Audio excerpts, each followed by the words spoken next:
Hi, എല്ലാവർക്കും വിജീസ് കിച്ചൻ്റെ പുതിയൊരു വീഡിയോയിലേക്ക് സ്വാഗതം. ഞാൻ നിങ്ങളുടെ സ്വന്തം വിജയിച്ച് എൻ്റെ പ്രിയപ്പെട്ട അതൊരു സുഖമായിട്ടിരിക്കുന്നു. ദൈവം സഹായിച്ച് ഇവിടെ സുഖമായിട്ടൊക്കെ ഇരിക്കുന്നു. ഇന്നൊരു ദിവസം ദൈവം ദാനമായി തന്ന് അതിന് ദൈവത്തിന് നന്ദി പറയാം.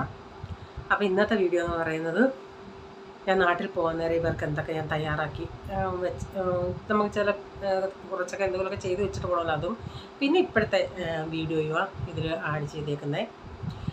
പിന്നെ പ്രത്യേകിച്ച് ഞാൻ ഇന്നലെ മീനിൻ്റെ കാര്യം പറഞ്ഞില്ലേ, അപ്പം ഞങ്ങൾ ഈ പുള്ളിക്കാരനോട് ചോദിച്ചാൽ പുള്ളിക്കാരൻ പറഞ്ഞു ഇത്രയും രൂപയോ എന്ന് പറഞ്ഞാൽ എനിക്ക് അത്രയും വിലയ്ക്ക് വാങ്ങിച്ചിട്ടിട്ട് എനിക്ക് മീനിൻ്റെ വില കൂട്ടാനും പറ്റത്തില്ലല്ലോ. ഈ കുറച്ചെങ്ങാണം കൂട്ടുവാണെങ്കിൽ 10-50 കൂട്ടുവാണെങ്കിലും ഓക്കെ എന്ന് പറയാം.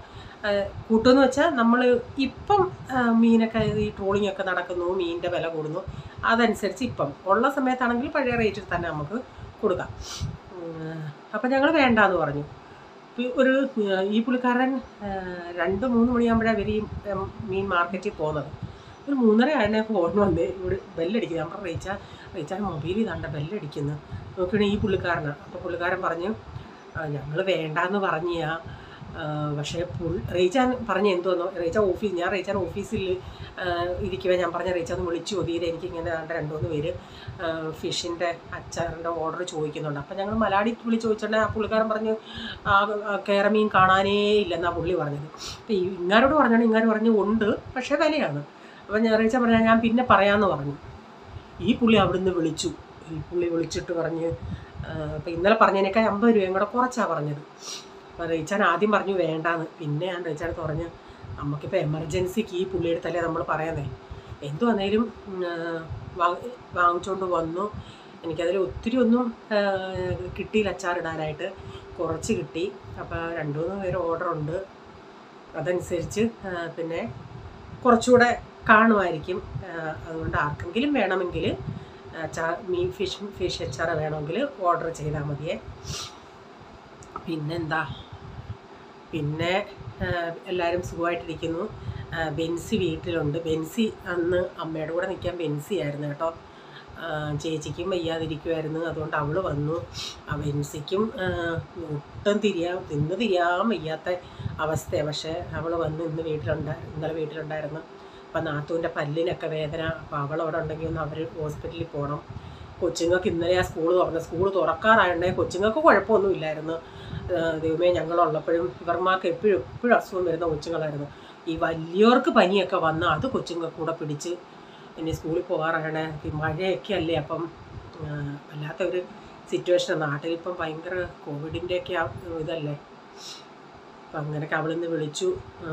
നമ്മുടെ കൊച്ചുകളെ തുണിയൊക്കെ കഴുകുവാടി, ആളെ അങ്ങോട്ട് ചിലപ്പോൾ അമ്മയെ ചിലപ്പോൾ അങ്ങോട്ടങ്ങ് കൊണ്ടുപോകും. കാരണം ഇവരുടെയും കുറച്ച് ദിവസം അവിടെ നിൽക്കട്ടെ എന്നുള്ള ഇതിൽ ചിലപ്പോൾ കൊണ്ടുപോകും, അറിയത്തില്ല എങ്ങനെയാണ്.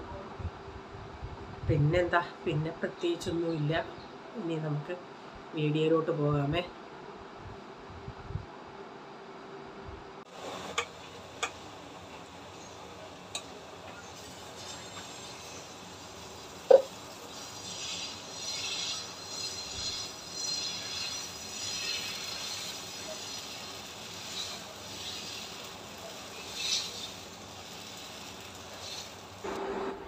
ഇന്നലെ പൂരിക്കുണ്ടാക്കിയ മസാല ഉണ്ടല്ലോ, അത് കുറച്ച് ഇരിപ്പുണ്ടായിരുന്നു. അപ്പം ഞാൻ ഇച്ചിരി മാവും ഫ്രിഡ്ജിൽ ഇരിപ്പുണ്ടായിരുന്നു, ദോശമാവേ. ഇന്ന് അന്നേരം ഇങ്ങനെ ദോശമാവിൻ്റെ അകത്ത് ഇതുപോലെ ആ മസാല വെച്ച്, മസാല ദോശ എന്ന് വേണേൽ പറയാം, അതുണ്ടാക്കാമെന്ന് വെച്ചു. അപ്പോൾ അതുണ്ടാക്കുക. അപ്പുറത്ത് വെള്ളം തിളയ്ക്കുന്നുണ്ട്. അത് കഴിഞ്ഞ് പാലൂടെ ഒഴിച്ച് ചായ ഉണ്ടാക്കണം. അപ്പോൾ ഇതാകുമ്പം പിന്നെ വേറൊരു കൂട്ടാൻ്റെ ആവശ്യമില്ലല്ലോ. അപ്പോൾ ഇത് ഒന്ന് ഉണ്ടാക്കിയെടുക്കട്ടെ. ഇതൊക്കെ ഇവിടെ എല്ലാവർക്കും ഇഷ്ടമാണ്. അപ്പോൾ പലരും പല രീതിയിലായിരിക്കും വെക്കുന്നത്. ചിലപ്പം ഞാൻ ഇത് മൊത്തത്തിലങ്ങ് ആക്കും, ഇങ്ങനെ ഇതുപോലെ. ചിലപ്പം ഞാൻ ഒരു സൈഡിൽ മാത്രം വെച്ചിട്ട്, ഇതിപ്പം ഈ നോൺ സ്റ്റിക്ക് പാൻ ഉണ്ടല്ലോ, ഞാൻ ആദ്യം എനിക്കൊരു അബദ്ധം പറ്റി. ഞാനതിൽ മാവ് ഒഴിക്കുന്നതിന് മുമ്പിട്ട് ഇച്ചിരി എണ്ണ ഓർക്കാതെ മറ്റേ തവയ്ക്കകത്ത് നമ്മൾ ചെയ്യുന്നത് പോലെ ഇച്ചിരി എണ്ണ ഒഴിച്ചുണ്ടെങ്കിൽ മാവ് കോരി ഒഴിച്ചിട്ട് അത് അങ്ങോട്ടും ഇങ്ങോട്ടും ഓടുമായിരുന്നു. അതുകൊണ്ട് പിന്നെ എണ്ണ ഒഴിക്കാതെ ഒഴിച്ചത്. എന്നാലും അത് കിടന്ന് അങ്ങോട്ടും ഇങ്ങോട്ടുമൊക്കെ തിന്നുന്നുണ്ട്. ഇപ്പം ദോശയൊന്നും ഉണ്ടാക്കിയെടുക്കട്ടെ. മെനഞ്ഞാന്ന് എനിക്കുണ്ടായ ഒരു സംഭവം ഞാൻ നിങ്ങളോട് പറയാമേ. ഞാൻ ഇപ്പോഴാണ് ഒരു കാര്യം ഓർത്തത്. മെനഞ്ഞാന്ന് ഇവർക്കൊക്കെ ഞാൻ ഉച്ച 1 മണിയായപ്പോഴത്തേക്കിനും എല്ലാം കൊടുത്തിട്ട് അനു വന്നിട്ടെല്ലാം ഞാൻ വല്ലതും കഴിക്കത്തുള്ളൂ. ഞാനങ്ങനെ അനു വന്നപ്പോൾ പോയിട്ട് ഒരു 2:30 കഴിഞ്ഞ് ഞാൻ ഇച്ചിരി ചോറെടുത്ത് കഴിക്കാനായിട്ട് ഇവിടെ വന്നിരുന്നു. ഒരു ഉരുള അങ്ങോട്ട് വായിലോട്ട് വെച്ചോണ്ടേ ഇച്ചിരി എൻ്റെ നെറുകെ കയറി എനിക്കൊരു ചുമ വന്നുണ്ടേ. ആ ചുമ ഇങ്ങനെ ചുമച്ച് എനിക്കൊരു ഗ്യാപ്പ് കിട്ടുന്നില്ല ശ്വാസം എടുത്തിട്ട് വീണ്ടും ചുമയ്ക്കാൻ. അപ്പോഴത്തേക്കും എനിക്ക് ഒട്ടും ശ്വാസം ചത്തുപോയതിനായിരുന്നു ഞാനതെന്ന് വെച്ചാൽ എൻ്റെ ദൈവമേ, ഞാൻ കണ്ണെല്ലാം അങ്ങ് നിറഞ്ഞ് എനിക്ക് തല കറങ്ങുന്ന പോലായി. അപ്പം അവിടെ റേസം മോൻ അനു പോയി കഴിഞ്ഞിട്ട് പറഞ്ഞ് അത് ബാത്റൂമെല്ലാം കഴിയിട്ടിട്ട് പോയണേ. ഞാൻ പറഞ്ഞു നീ പോയി കുളിയെന്ന് പറഞ്ഞു ഉച്ചയ്ക്ക്. ഡാഡി അവിടെ ഇരിക്കും. ഡാഡി കുറച്ച് കഴിഞ്ഞ് അനു വന്ന് പോയി കഴിഞ്ഞിട്ട് കുറച്ച് കഴിഞ്ഞ് ഉച്ചയാകുമ്പോഴേ ഡാഡി ഇപ്പം വെള്ളമൊക്കെ ഇച്ചിരി ചൂടായിരിക്കും അന്നേരം കുളിക്കുന്നത്. അവിടെ അങ്ങനെ മൊബൈൽ കൊണ്ടുകൊണ്ട് കിടക്കുന്നു. അപ്പം മൊബൈലൊന്ന് ഓഫായിരുന്നു. ഞാൻ ഒരു വിധത്തിൽ അവിടെ ചെന്ന് നിന്നിട്ട്, കാരണം ഞാനിങ്ങനെ ഇങ്ങനെ ചുമച്ചെങ്കിൽ നമുക്കൊരു ഇങ്ങനെ ഒരു ശ്വാസം കിട്ടിയാലേ അടുത്ത് ചുമയ്ക്കാൻ പറ്റത്തുള്ളൂ. ഇങ്ങനെ നെഞ്ചിലിങ്ങനെ എന്തോ ഇരിക്കുക. അവിടെ ചെന്നിട്ട് ഡാഡി എന്നാലും ഞാൻ ഇങ്ങനെ നോക്കുക. ഞാൻ ഇങ്ങനെ ഡാഡി ആംഗ്യം കാണിച്ചിട്ട് കോളിനെ വിളിക്കാൻ പറയുക. ഇങ്ങനെ കാണിക്കുക. ഡാഡി ഞാൻ ഇങ്ങനെ നോക്കി. ഡാഡി കണ്ടേ ഇച്ചിരി നെടിലിച്ച പോലെയുള്ളൂ. ഡാഡി ജോലി കണ്ടില്ല. അപ്പം എൻ്റെ ഈ ചുമ കേട്ടിട്ട് ഇവൻ നോക്കിയിട്ട് ഞാൻ അവനെ ഇങ്ങനെ കൈ കാട്ടി വിളിച്ചിട്ട് ഞാൻ പറഞ്ഞു ഇങ്ങനെ ആംഗ്യം കാണിച്ച് മുതുകത്ത് ഇങ്ങനെ തടവന്ന്. അവനിങ്ങോട്ട് വന്ന് മുതുകത്തും തടവത്തൊക്കെ. എന്നിട്ടും എൻ്റെ കണ്ണ് അവരങ്ങ് ആകെ പേടിച്ചു. ഞാനിങ്ങനെ വീഴുമ്പോൾ അവനിങ്ങനെ എന്നെ പിടിച്ചിരിക്കുക. അപ്പോഴത്തേക്കിന് ബാത്റൂമിൽ കുളിക്കാൻ പോയാളും തുറന്ന്. എനിക്ക് എന്നിട്ടും കിട്ടുന്നില്ല. ഞാനാണെങ്കിൽ ഞാൻ ചിന്തിച്ചത് ദൈവമേ, എൻ്റെ ജീവൻ പോയി ഇന്ന് എന്തെങ്കിലുമൊക്കെ സംഭവിക്കുമെന്ന്. അതുപോലെ ഓരോരുത്തരുടെ അവസ്ഥ നോക്കിക്കോണേ. പിന്നെ ഈ കൊച്ച് തടവി എൻ്റെ തൊണ്ട എല്ലാം കൂടെ അങ്ങായി. എനിക്ക് നല്ല ഇപ്പോൾ ഈ ചെവിക്ക് നല്ല വേദന. ഈ മെനഞ്ഞാന്നൊക്കെ തന്നെ ഇവിടൊക്കെ എനിക്കങ്ങ് വേദനയായിരുന്നു. കാരണം അതുപോലുള്ള ഒരു 2 മിനിറ്റിൽ ഞാൻ കണ്ടിന്യൂസ് ഇങ്ങനെ ശ്വാസം കിട്ടാതെ ചുമച്ച് ഇങ്ങനെ അങ്ങ് നിൽക്കുകയായിട്ട് ഒരു വല്ലാത്ത സിറ്റുവേഷനായിരുന്നു. പിന്നെ കുറച്ച് കഴിഞ്ഞ് ഞാൻ പറഞ്ഞു ഞാൻ പിന്നൊന്നും കഴിച്ചില്ല. പിന്നെ വന്ന് ചേരം ഇരുന്ന് വെള്ളമൊക്കെ കുടിച്ച് ഇവരൊക്കെ തടവി തന്ന് ഇത്തിരി കഴിഞ്ഞാൽ ഞാനൊന്ന് നോർമലായത്. എൻ്റെ ദൈവമേ, ഒരു നിമിഷം മതി നമുക്ക് എന്തെങ്കിലും സംഭവിക്കാം. അപ്പം അത് കഴിഞ്ഞിട്ട് ഞാൻ ഫോണിനോട് പറയുമ്പോൾ എടാ ഞാൻ അപ്പച്ചനെ ഇങ്ങനെ കാണിക്കുന്നുണ്ടാ. അപ്പം അപ്പച്ചൻ പറയുക ഞാൻ കണ്ടില്ല, ഞാൻ കണ്ടക്കി, ഞാൻ പറയാതിരിക്കുമോ. ഞാൻ ചിന്തിക്കുന്നു ഡാഡി ഇങ്ങനെ നോക്കിയിരിക്കുമോ, പക്ഷെ പാവം ഞാൻ വിളിക്കുന്നതൊന്നും കാണുന്നില്ല. ഇപ്പം ഞാനിത് ചിരിക്കുന്നു. എൻ്റെ ദൈവമേ, ആ സമയത്തെ അവസ്ഥ നമുക്ക് ഇങ്ങനെയൊക്കെയാണ് ഓരോരുത്തർ. പണ്ടുള്ളൊരു പറയത്തില് കുഞ്ഞുങ്ങളൊക്കെ പാല് നമ്മൾ കൊടുക്കുമ്പോൾ കൊച്ചുങ്ങളെ തൊളയിലിട്ട് തട്ടി അതിൻ്റെ ഗ്യാസൊക്കെ കളയണം, അല്ലെങ്കിൽ മൂക്കിൽ ആസ്പിറേറ്റ് ചെയ്തെടുക്കും എന്നൊക്കെ ചെയ്യുമെന്ന് പറഞ്ഞത്. അങ്ങനെ ഓരോരുത്തർക്ക് മരണം സംഭവിക്കുന്നത്. ദൈവത്തിൻ്റെ കരുണ ഞാൻ ഓർക്കും. ഞാൻ പോകുമ്പോൾ രാത്രി റീച്ചാൻ വന്നിട്ട് ഞാൻ ഞാൻ ഇന്നിവിടെ കാണത്തില്ലായിരുന്നു. റീച്ചാൻ വരുമ്പം അതുപോലത്തെ അവസ്ഥയായിരുന്നു ഇവിടെ നിന്ന്. അത് ഞാൻ നിങ്ങളോട് പറയാൻ വന്നേ. നമ്മുടെ എല്ലാവർക്കും ഇതൊക്കെ വരുന്നതാണ് കഴിക്കുന്ന സമയത്ത് നെറുകെ കയറുന്നത്. എനിക്കങ്ങനെ വരുന്നത്. റീച്ചാന് പക്ഷേ ഇഡലി എന്തെങ്കിലും കഴിച്ചാൽ റീച്ചാൻ ഉടനെ ഇക്കിൾ വരും. അതുകൊണ്ട് ഞാൻ റീച്ചാനോട് പറയും, ഞാനല്ലെങ്കിൽ തന്നെ റീച്ചാൻ കഴിക്കാതിരിക്കുന്നതിനെ വെള്ളം കൊണ്ടുവെക്കും. എപ്പോഴും ഞാൻ പറയും റീച്ചാന് പെട്ടെന്ന് ഇക്കിൾ വരും. എനിക്ക് പക്ഷേ അങ്ങനെ ഒരു സംഭവം അങ്ങനെ വന്നിട്ടേ ഇല്ല. പക്ഷേ അന്നേരം എന്തോ പറ്റിയെന്ന് എനിക്ക് തന്നെ അറിയത്തില്ല. ഒക്കെ എല്ലാവരും ഇങ്ങനെ വരുമ്പോൾ സൂക്ഷിക്കണേ. എന്തോ സൂക്ഷിക്കാനാ. വരുന്ന സമയത്ത് ആരും ഇല്ലായിരുന്നെങ്കിൽ സത്യം പറഞ്ഞാൽ അവൻ ആ മുതുകത്തൊക്കെ ഇങ്ങനെ തടവിയപ്പോഴത്തേക്കിന് അതൊരു ഒത്തിരി ഇതായിപ്പോയി. ഓക്കെ, ഇപ്പം ബ്രേക്ക്ഫാസ്റ്റ് ഒക്കെ റെഡിയായി. അപ്പം ഇനി ഞാൻ ചെയ്യുന്നത് നാട്ടിൽ പോകുമ്പം ഇവർക്ക് കഴിക്കാനായിട്ട് കുറച്ച് ബീഫ് ഉണ്ടാക്കി വെക്കുക. ഇപ്പം ഞങ്ങൾ ഉള്ളി വഴറ്റാം. എത്ര ഉള്ളി എടുത്ത്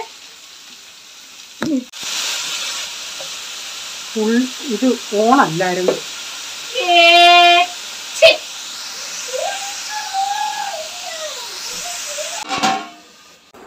എനിക്ക് വിശദമായിട്ട് വീഡിയോ ഒന്നും എടുക്കാൻ പറ്റിയില്ല. ബീഫൊക്കെ വേവിച്ച് മസാലയൊക്കെ ചേർത്ത് അതിപ്പോൾ ലാസ്റ്റ് കടുകൊക്കെ വറുത്ത്. ഇതിപ്പോൾ ഇവർക്ക് ചപ്പാത്തിക്കൊക്കെ ആണെങ്കിൽ ഇത് കഴിക്കാമല്ലേ. ഞാനൊരു 3-4 ഡബ്ബയിലാക്കി വെക്കും. ഇത്രയുമായിരുന്നു അന്നത്തെ വീഡിയോ.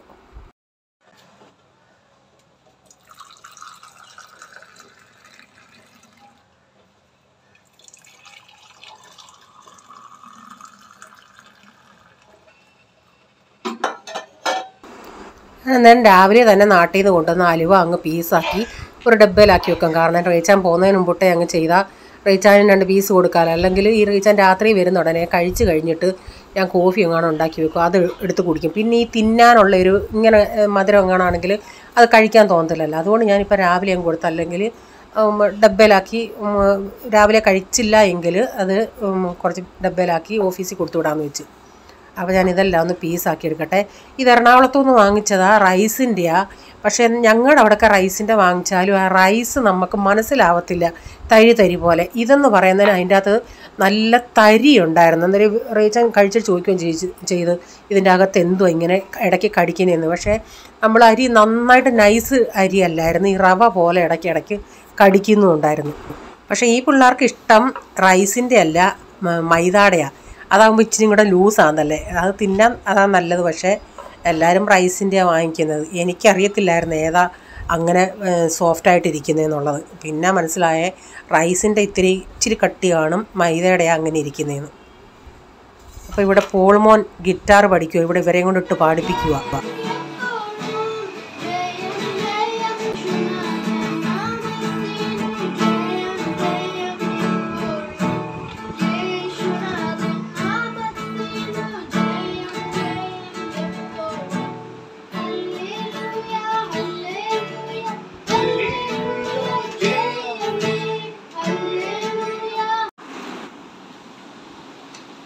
सीट बनाया मैंने, अब मैं चलाने वाला गाड़ी को। ऐसे नहीं करने का, ऐसे नहीं होता है। ये मेरा गाड़ी चल रहा है।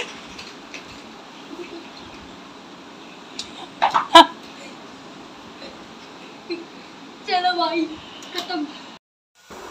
ഞാൻ അടുക്കളയിൽ നിന്നുകൊണ്ട് കുറേ നേരം കൊണ്ടേ ഇവിടെ അപ്പച്ചൻ പറയുന്നത് അങ്ങനെ ചെയ്യല്ലെന്ന്. ഇവൻ എന്നിട്ട് കൂവുന്നു, ബഹളം വയ്ക്കും. ഞാൻ ചെന്ന് നോക്കിയോണ്ട് എന്തോ അവൻ്റെ ടോയ്കളും കൊണ്ട് ഒരു സ്കൂട്ടർ ഉണ്ടാക്കിയിട്ട് അതിൻ്റെ അകത്ത് കയറിയിരിക്കും. അവൻ്റെ വിവരം നോക്കണേ, അത് കയറി ഇരുന്നിട്ട് ഇങ്ങനെ തവള ചാടുന്ന പോലെ ചാടി പോവാ.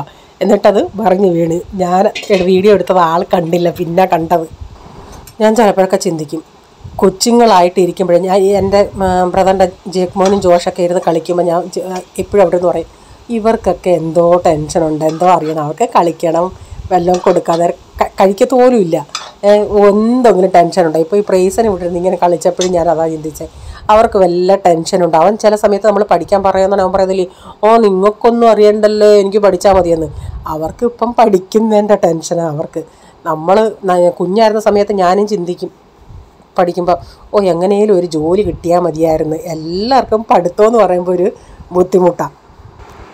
ഞാൻ തുണികൾ അതിൻ്റെ ഇടയ്ക്ക് കഴുകാനിട്ടായിരുന്നു. എനിക്ക് ഇന്ന് മാത്രമാണ് നാട്ടിൽ നിന്ന് വന്നിട്ട് ഒരു ഗ്യാപ്പ് കിട്ടിയത്.